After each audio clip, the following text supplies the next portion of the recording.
আমাদের সঙ্গে প্রচলিত এবং প্রকৃত আকীদার দিক থেকে আমরা শুরু করি। দেখবেন আমাদের আহলুল হাদিস সমাজের উপরে একটা অভিযোগ আছে। দেখো, এর আহলে হাদিস নামটা কেন ব্যবহার করতে হবে?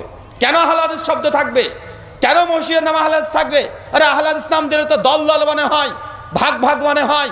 দলকে তো তোমরাই ভাগ করে দিচ্ছ ভাই, এমন আছে না নাই? আরে আল্লাহ তো কোরআনে আমাদের নাম রেখেছে। সূরা হাজ আয়াত নম্বর ৭৮ আল্লাহ বলেছেন যে তোমাদের নাম মুসলিম। সূরা আলে ইমরান আয়াত নম্বর ৬৪ আল্লাহ বলছে বিয়ান্না মুসলিমুন, বলো তোমরা সাক্ষী দেখো তোমরা মুসলমান। সূরা আলে ইমরান আয়াত নম্বর ১০২ আল্লাহ বলছে মুসলিম না হয়ে মৃত্যুবরণ করো না। সূরা হামিম সাজদা আয়াত নম্বর ৩৪ আল্লাহ বলছে তোমাদের নাম মুসলিম। সূরা আলে ইমরান আয়াত নম্বর ৬৩ নবী ঈসা মুসলিম ছিলেন, সমস্ত নবীরা মুসলিম ছিলেন। তাহলে তোমরা কোনো আহলে হাদিস? আরে আহলে হাদিস নাম রাখাটাই একটা দল দল ভাব, ভাগ ভাগ মনে হয়। আমাদের নাম মুসলমান, আমরা মুসলিম, আমরা আহলে হাদিস না, আহলে বলা যাবে না, বললে দল দল মনে হয়। ভাই এমন সমাজে আছে না নাই? আছে, তাই না? আচ্ছা, কেউ এখানে আছেন এরকম মনে করেন যে না আমাদের আহলে নামটা দেওয়া ঠিক নয়, আমরা মুসলিম, এটা কোরআনে আল্লাহ নাম দিচ্ছে, এই নামটা ঠিক, আহলে বলা যাবে না? এই পক্ষে কেউ একজন আছেন যে থাকেন? জাস্ট হাত তুলবেন। হ্যাঁ হবে। হ্যাঁ আরে ভাই হাত তুল রে ভাই, আমি তো মুর্শিদাবাদের লোক রে ভাই, মারবো তো কে? আপনারা তো দলে ভারী, একজন হাত তুলেন না যে আছি। হ্যাঁ আপনি মনে করেন, আপনি বলেন কেউ আছেন, কেউ আছেন? মাশাআল্লাহ তো একজন আছেন, চলে আসেন তো ভাই, চলে আসেন, আসেন, ভয় পাবেন না, আসেন আসেন। আরে এইখানে আসেন, দেখবো আপনাকে। কি রে ভাই, ভয় পাওয়ার কি আছে রে ভাই? মুসলমান ভয় পায়? হ্যাঁ এটা একজন, মাশাআল্লাহ। এর সঙ্গে কেউ আছে? মানে আর কেউ আছে?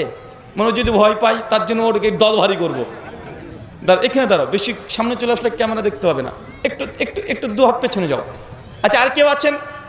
হ্যাঁ ভাই আমার প্রশ্ন বুঝতে পেরেছেন তো? যে আল্লাহ আমাদের কোরআনের নাম রেখেছে মুসলিম, আমরা কেন নিজেকে আহলে হাদিস পরিচয় দেবো?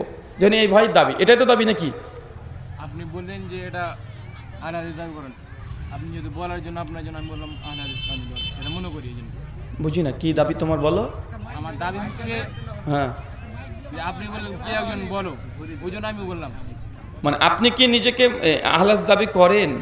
আসলে আমরা আহলে হাদিস, কিন্তু আপনি যে বললেন কেউ একজন দ্বারা, ওই জন্য আমি মানে আস্তে আস্তে আস্তে আস্তে আস্তে মানে আমাকে সহযোগিতা করতে এসেছে। না না থাকো, তুমি থাকো, তুমি সহযোগিতা করতে এসেছো। মানে ইনি হচ্ছেন মানে সহযোগিতা করতে এসছে, মানে একদম পিওর পিওর কেউ আছেন? মানে 100% খাঁটি, যে না আপনি নিজেকে মুসলিম দাবি করতে পছন্দ করেন, আহলে পরিচয় বলা যাবে না, এমন কেউ আছেন কি নাই? আছে না নাই? কেউ নাই? কত সুন্দর একটা অফার দিয়েছি রে ভাই, কারণ আমি আলোচনা করে পরে চলে যাব, পরে বলবে যে আমি ছিলাম, আমি কিন্তু জবাব দিতে পারতাম। প্রকাশ করছে না কেন রে ভাই? আচ্ছা তোমার নাম কি? হ্যাঁ আবুজার হুসাইন। আবুজার হোসেন নাম কে রেখেছে? আমার বাবা। বাবা। আল্লাহ আমাদের নাম কি রেখেছে? মুসলিম। তোমার আব্বা কি নাম রেখেছে? আবুজার। আবুজার। তো আমি যখন বললাম যে তোমার নাম কি, তুমি কার পরিচয়, মানে কার দেহ নামটার পরিচয় দিয়েছো? আল্লাহর না তোমার বাপের? বাবার। কেন? বা আল্লাহ আমাদের নাম কি রেখেছে? মুসলিম। বাপ নাম রেখেছে কি? আবুজার। কোন নামে পরিচয় দিয়েছে? আর আপনাকে ওরা বিশ্ব জগতে যত মানুষ আছে কোন নামে পরিচয় দেন? আল্লাহর দেওয়া নামে না বাপের দেওয়া নামে? কোনটা? বাপের দেওয়া নামে। তো আল্লাহ যদি শুধু মুসলিম নাম রেখেছে, তা আমাদের যদি শুধু মুসলিম নামই হবে, আহলে হাদিস বলা যাবে না, তো আবুজার বলার দলিল কই? হ্যাঁ এখন বলতে পারেন যে হ্যাঁ আছে আছে আছে আছে, সহিহ বুখারীর মধ্যে আছে যে আল্লাহ নবী বলেছে সন্তান যখন হবে তার সুন্দর নাম রাখো। অবশ্যই আছে, হাদিস বুখারী মুসলিমের। তবে হ্যাঁ পরের হাদিস আল্লাহ নবী পরিষ্কারভাবে বলেছে যে আল্লাহর কাছে সবচেয়ে উত্তম ভালো বেস্ট নাম হচ্ছে দুইটা, একটা আব্দুল্লাহ, একটা আব্দুর রহমান। তৃতীয় কোনো নাম যে ভালো এগুলো কোরআন হাদিসে নাই। তাই প্রত্যেক মানুষের নাম হবে মাত্র তিনটে। এক, আল্লাহ কোরআন দিয়েছে মুসলমান মানে মুসলিম, আর নবী বলেছে দুটো নাম হচ্ছে উত্তম, একটা আব্দুল্লাহ, একটা আব্দুর রহমান। তো সবার নাম আব্দুল্লাহ আব্দুর রহমান রাখতে হবে, তৃতীয় কোনো নাম রাখা যাবে না। রাখা যাবে? কথা বলেন। তা আল্লাহ তো বলে মুসলিম, বাপ রেখেছে আবুজার, আমার নাম রুহুল আমিন, আর একজন নাম ধরেন নাট বল্টু, যা আছে ধরেন এলাকায় যার নাম চলে, আছে না ভাইজান? তো যাদের ঠিক আছে তুমি বসো। তার মানে আমরা বুঝতে পারলাম যে আমাদের নাম শুধু আহলে হাদিস, এই নামটা একটা ইসিম নয়, এটা কি সিফাত। আহলে হাদিস কি বলেন তো ভাইজান? আহলে হাদিস কি সিফাত, বৈশিষ্ট্য। জন্য আল্লাহ সুবহানাহু ওয়া তাআলা কয়জন? আল্লাহ কয়জন? আল্লাহ কয়জন বলতেও লজ্জা রে। লাঠি পেটা করতে হবে নাকি রে ভাই? কথাই বলে না এরা। আল্লাহ কয়জন? আল্লাহ একজন। আল্লাহর নাম কতগুলো? আল্লাহ 99টা নাম। আর রহমান, আল কারিম, আল হাকিম, এগুলো হচ্ছে আল্লাহর নাম। এই নামগুলো সিফাত, প্রত্যেকটা বৈশিষ্ট্য, অ্যাট্রিবিউটস, বিশেষণ, আল্লাহর গুণ। কিন্তু আল্লাহ কয়জন? কুল হুয়াল্লাহু আহাদ, বলো তিনি আল্লাহ এক এবং অদ্বিতীয়। আমাদের সর্বশেষ লাস্ট নবী কয়জন? একজন, মুহাম্মদ সাল্লাল্লাহু আলাইহি সাল্লাম। কিন্তু তার নাম কতগুলো আছে? শারসুন্নালিল বাগাবি হাদিস 3436। আল্লাহ নবী বলছেন আমাকে আল্লাহ অনেকগুলো নাম দিয়েছে, যেমন মুহাম্মদ, আহম্মদ, আল মাহি, আল আকিব। সূরা সফের 6 নম্বর আয়াতে আহমদ নাম আসছে। সূরা মুহাম্মদের 40 নম্বর আয়াত মা কানা মুহাম্মাদুন, মুহাম্মদ নাম আসছে। তাহলে বোঝা গেল নবী শেষ নবী একজন। তার নাম কতগুলো? প্রায় 100-র কাছাকাছি। ইমাম ইবনে কাসির রাহিমাহুল্লাহ তার সিরাতের মধ্যে 100-র কাছাকাছি আল্লাহ নবীর নাম নিয়ে এসেছে। এই নামগুলো কি? প্রত্যেকটা আল্লাহ নবীর বৈশিষ্ট্য। আল্লাহ সুবহানাহু ওয়া তাআলা কখনো বলছে ইয়া আইয়ুহাল মুদাম্মিল, কখনো মুজাম্মিল, মুদাসসির নাম আছে না কোরআনে? নবীর নাম আছে। মুসলমানের নাম যে শুধু আল্লাহ মুসলমান রেখেছে এমনটা নয়। কোরআন খুলেন সূরা মুমিনুন আয়াত নাম্বার 1, 2, 3। কদ আফলাহাল মুমিনুন। আল্লাহ আমাদেরকে মুমিন বলে ডেকেছে কি ডাকে নাই? চাচা, আমাদেরকে আল্লাহ মুমিন বলে ডেকেছে কি ডাকে নাই? আল্লাহ তো আমাদেরকে মুমিন বলে ডেকেছে, মুসলমান বলে ডেকেছে। সূরা মুদাসসির মধ্যে হিজবুল্লাহ, আল্লাহর দল বলে ডাকা হয়েছে। হয়েছে কি হয় নাই? সহিহ বুখারী কিতাব জিহাদের মধ্যে আসছে আল্লাহ নবী সাহাবীদেরকে বলছে আহলে বদর। তো সাহাবী তো সাহাবী, ও তো মুসলমান। তো নবী কি বললো? আহলে বদর। আছে না নাই? আহলে উহুদ। হাদিসের পৃষ্ঠায় ভান্ডারে ভান্ডারে খুঁজলে পেয়ে যাবেন যে আল্লাহ নবী স্বয়ং সাহাবীদেরকেও বিভিন্ন নামে তিনি ডেকেছেন, গোত্র বিশেষ ভাগ করে দিয়েছেন। সূরা কোরআন মাজিদ খুলেন, সূরা তওবা আয়াত নম্বর 100। সাহাবীদেরকে 2 ভাগে আল্লাহ ভাগ করেছে, একটা মুহাজির এবং আনসার। আছে না নাই? তার মানে বুঝতে পারলাম জিনিস একটা হলেও গুণের কারণে, কোয়ালিটির কারণে বিশেষণযুক্ত কোনো নাম ব্যবহার করা খারাপ নয়। যেন কোরআন একটা, কোরআনের নাম কতগুলো? কতগুলো নাম? কোরআনকে ফুরকান বলা হয়েছে, কোরআনুল হাকিম, কোরআনুল করিম, কোরআনুল মাজিদ। আছে না নাই? আছে। তার মানে বুঝতে পারলাম আর একটা বিষয়, জিনিস একটা কিন্তু তার কোয়ালিটির কারণে নাম রাখা এটা খারাপ কোনো কিছু নয়। আমরা প্রত্যেকে মুসলমান।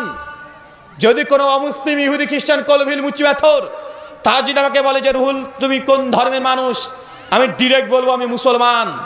কিন্তু সেই সময় যদি বলে যে আমি আহলে হাদিস, তাহলে আমি পাগল ছাড়া কিছু না। কিন্তু মুসলমান যখন বলবে যে তুমি কি, ও তো দেখছে বাট আমি মসজিদে নামাজ পড়ছি, আবার বলছে এই তুমি কোন মাযহাব মানো, তখন কি বলবেন আপনি? চাচা আপনি মসজিদে আছেন, নামাজ পড়েছেন, ওর সঙ্গে পড়েছেন, বুকের উপরে হাত বেঁধেছেন, দেখছে আপনাকে প্রশ্ন করলে তুমি কোন মাযহাব মানো বা কোন মতের বা কোন পথের, কি বলবেন? তখন কি বলতে হবে? আহলুল হাদিস, আসহাবুল হাদিস।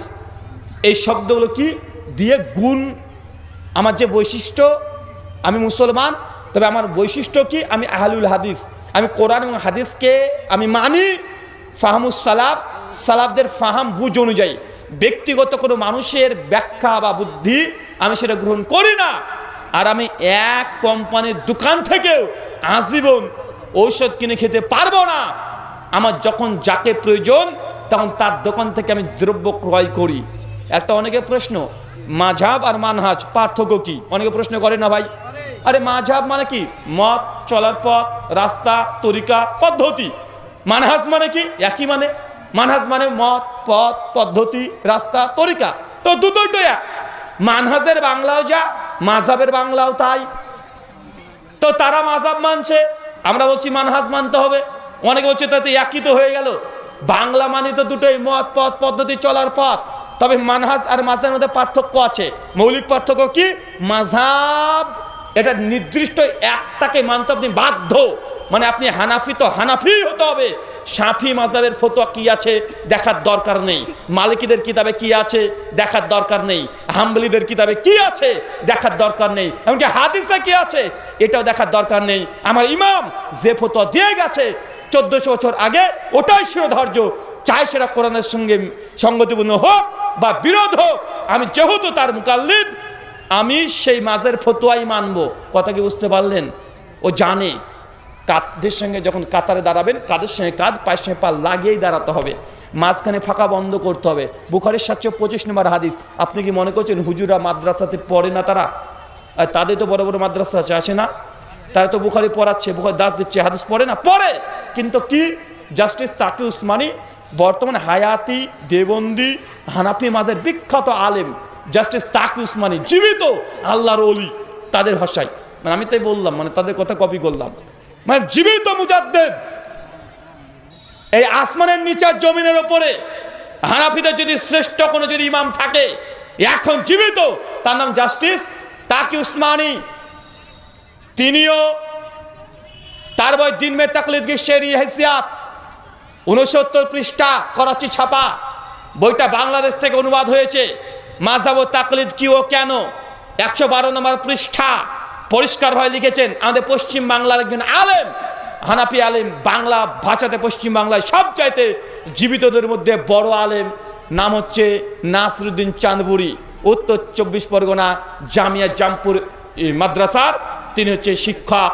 বুখারী দাস দেন, বুখারী পড়ান, তার বই ইমাম মানবো কেন 39, 41, 26 তিন জায়গায় লিখেছে যে ইমাম মুজতাহিদের কথার খিলাফ যদি কোনো হাদিস চলে আসে সে হাদিসকে আমরা মানব না, বরং আমাদের অন্তরে এ বিশ্বাস রাখতে হবে যে হাদিস আমার সামনে দেখলাম আমার মাযহাবের বিরুদ্ধে, আমার ইমামের কাছে হয়তোবা এর চাইতে আরো মজবুত হাদিস আছে। কথা মনে বুঝতে পারেননি? এই কথা সাইদ আহমেদ পালানপুরি তার তাকরিরে তিরমিজির 31 নম্বর পৃষ্ঠায় তিনিও লিখেছেন একই কথা। দারুন দেওবন্দের শিক্ষক তিনিও এই কথা লিখেছেন যে হক ইনসাফ হচ্ছে এটাই। খিয়ারে মজলিসের একটা মাসালার ব্যাপারে সিদ্ধান্ত দিতে গিয়ে যখন দেখছেন যে তাদের মাযহাবের পক্ষে একটা জাল হাদিসও তৈরি করতে পারছেন না, জাল হাদিসও নিয়ে আসতে পারছেন না, সাইদ আহমেদ পালানপুরির মতো ব্যক্তিও লিখছেন হক আর ইনসাফ এটাই হক ও সত্য কথা। এই মাসালার উপরে শাফি যে মত দিয়েছে, শাফি মাযহাবের কথাটাই হকের উপরে প্রতিষ্ঠিত, তারপর তিনি কথা বলছেন ওয়া নাহানু মুকাল্লিদু, যেহেতু আমরা মুকাল্লিদ ইমামে আবু হানিফার, তার জন্য আমাদের জন্য ওয়াজিব শাফি মাযহাবের এই মাসালা যদিও হাদিসের সঙ্গে সম্পৃক্ত আমরা মানব না, কিন্তু আবু হানিফার মাযহাবের পক্ষে একটাও জাল হাদিসও নাই, কিন্তু তারপরেও আমরা এই ফতোয়াকেই মানতে বাধ্য। কেন? আমরা মুকাল্লিদ। কথা বুঝতে পারলেন? এটা কি মাযহাব? এটা কি মাযহাব? দেখছে বুখারীতে 735 থেকে 39 নম্বর হাদিস, 6খানা হাদিস আছে আল্লাহ নবী রুকুতে যেতেন,